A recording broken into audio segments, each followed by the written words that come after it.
Capítulo 3. Fale primeiro sobre seus próprios erros. Minha sobrinha, Josephine Carnegie, veio para Nova York trabalhar como minha secretária. Tinha 19 anos, havia terminado o ensino médio 3 anos antes e sua experiência profissional era praticamente zero.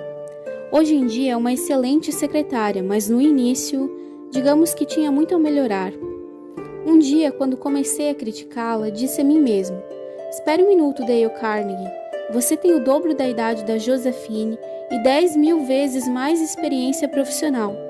Como pode esperar que ela enxergue as coisas do seu ponto de vista, com seu discernimento e sua iniciativa?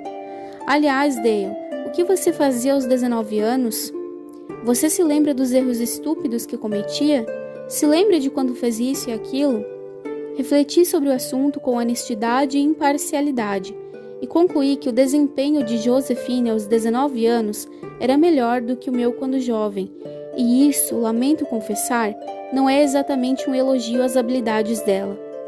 A partir de então, quando queria chamar a atenção de Josephine para algum erro, eu começava dizendo: "Você cometeu um erro, Josephine, mas ele é bem menos grave do que muitos que eu cometi. Ninguém nasce com capacidade de discernimento. Isso só vem com a experiência e você já é bem melhor que eu era com sua idade. Na época fiz tantas bobagens, tantas besteiras, que não me sinto nem um pouco à vontade para criticar quem quer que seja. Mas não acha que seria melhor se tivesse feito assim, assado?"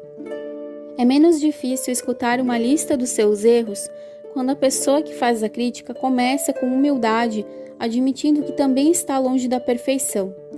O refinado príncipe Bernhard von Blow descobriu a extrema necessidade de fazer algo do tipo em 1909. Na época, ele ocupava o posto de chanceler imperial da Alemanha, e no trono encontrava-se Guilherme II, Guilherme o Altivo, Guilherme o Arrogante, Guilherme o último Kaiser alemão, organizando um exército e uma marinha que ele garantia serem capazes de arrasar todos os inimigos. Foi quando uma coisa surpreendente aconteceu. O Kaiser disse palavras estarrecedoras que sacudiram o continente e deram início a uma série de explosões ouvidas no mundo inteiro. Foram coisas tolas, egoístas, absurdas. Para piorar infinitamente a situação, disse em público quando era um convidado na Inglaterra. Para finalizar, permitiu que as declarações fossem publicadas no Daily Telegraph.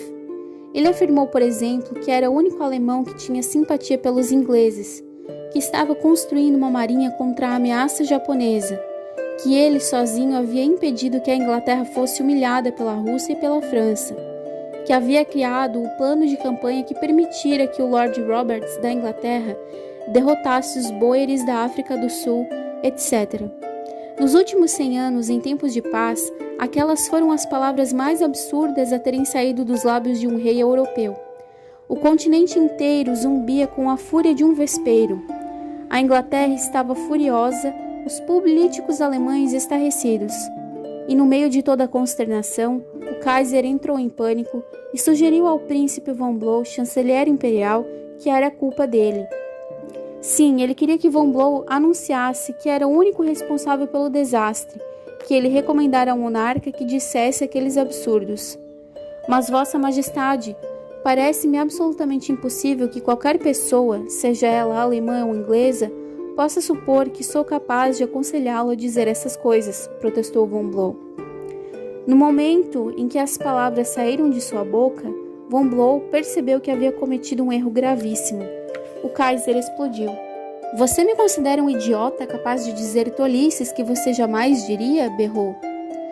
Von Blow sabia que deveria ter elogiado antes de condenar, mas como era tarde demais, tomou a segunda melhor atitude possível. Elogiou depois de criticar, e funcionou de maneira milagrosa. "Longe de mim sugerir isso", respondeu von Blow respeitosamente. "Vossa Majestade me supera em muitos aspectos, não apenas no conhecimento naval e militar, mas acima de tudo nas ciências naturais. Tenho ouvido com admiração vossas explicações ao respeito do barômetro, do telégrafo sem fio e dos raios de Röntgen. Vergonhosamente sou um ignorante no que diz respeito a todos os ramos da ciência natural, sem qualquer noção de química ou de física. Incapaz de explicar o mais simples fenômeno natural, prosseguiu von Blow.